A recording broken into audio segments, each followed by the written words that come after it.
we really need to drive the point down so Disney can understand. Because enough is enough. We've had it with the garbage. Antman and the Wasp Quantumania is set to be Marvel's biggest disaster, biggest failure. Antman and the Wasp Quantumania is a box office bomb, right? Atomic bomb, quantum bomb, right? That's what it is. Infinity Gauntlet bomb. You know, when Thanos snapped his fingers, right? He created a hunk of shit. And that hunk of shit was the Marvels, the Captain Marvels, all that shit, and this movie. Along with Thore Love and Thunder. We have been plagued, ladies and gentlemen. We have been plagued this year with awful movies. Thank God for The Last of Us, because there's nothing out there besides awful shit like this. Antman and the Wasp Quantumania box office shrinks over 70% in the second weekend. It got beaten out by that Cocaine Bear movie. Disney spent over $200 million making this dumpster fire, only to have a movie about a bear that snorts lines kicking his ass on Friday. Disney, it's time to throw in the towel. You've tried for the past 2 years, the entire Phase 4, to push this agenda, right? To push this wokeness shit. Right? To putting a compelling story in the backseat. You've tried it for the past 2 years. And this is what's happening. Antman and the Wasp. A box office bomb. The movie that you were telling us that we needed to go see to truly understand what happens in the Kang Dynasty movie, which is probably going to be just as shitty. And I'll get to you as to why in just a second. I can guarantee you that Avengers: The Kang Dynasty is going to be just as shitty as this movie. I'm telling you. I can guarantee you. Remember how they used to call Age of Ultron the worst Avengers movie? The Kang Dynasty? You know what they're saying right now? Hold my beer. And I'm going to get to that as to why in just a second. But first, I gotta continue flaming this movie real quick. Because we all know why this movie's shitty. We all know why. The movie starts with little Casey, Ant-Man's brat of a kid, right? Entitled kid. Over here protesting cops. She joined Antifa, and she couldn't get enough. Once she gets to the quantum realm, what's the first thing she does? She finds the local Antifa branch, and she joins that fraction. She just can't help herself. But that's what Disney thinks we want to see. That's what they think, right? They think that we're all these radical, communists. That's what they think. That's what they think people want to see. The writing in this movie was atrocious. And that's putting it lightly.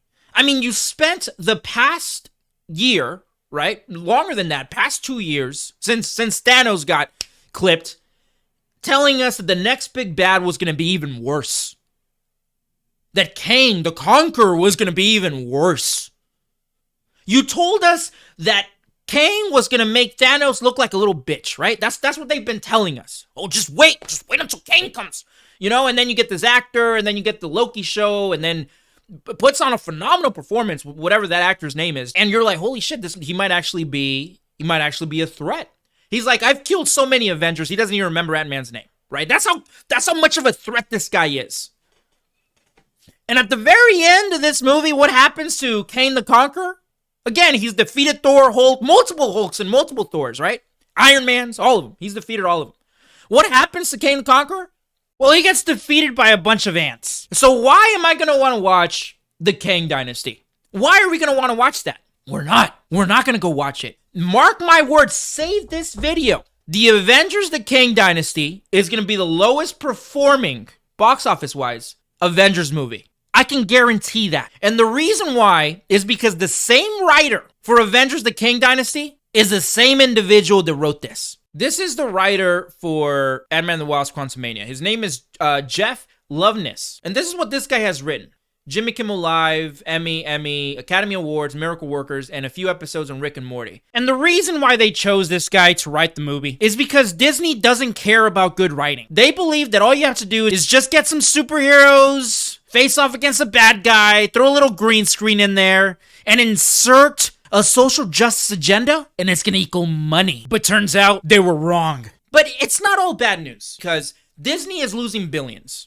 And ultimately, that is good for us, and I'm gonna tell you why. It is good because they are gonna see through their pocketbooks that we are tired of the woke ideology garbage being inserted into all of our movies. I don't want to see Michael Douglas justifying socialism in a movie. I mean, I know socialism is a charged word, but we can learn a lot. We just want to see good movies. And this one's for free. Marvel, Disney. This one's for free. Usually I charge for consulting. You guys know that. But this one is for free. And I'm going to keep it a beam with you guys. If you want to make good, compelling movies, your first priority should be, let's make a good story, right? Not, hey, let's be inclusive. Let's make sure we're progressive. We're pushing the envelope. We're pushing social justice forward, right? Let's do that. Let's be political activists. None of that shit. And again, I'm a minority. I'm part of I'm part of one of these marginalized groups you guys are always catering to. Cater to me. Listen to me. If you're not listening to me, Disney, Marvel, you're silencing me. And silencing a marginalized group is violence. Should the MCU just be canceled at this point? Let me know down in the comments, and don't forget to subscribe. Sensational.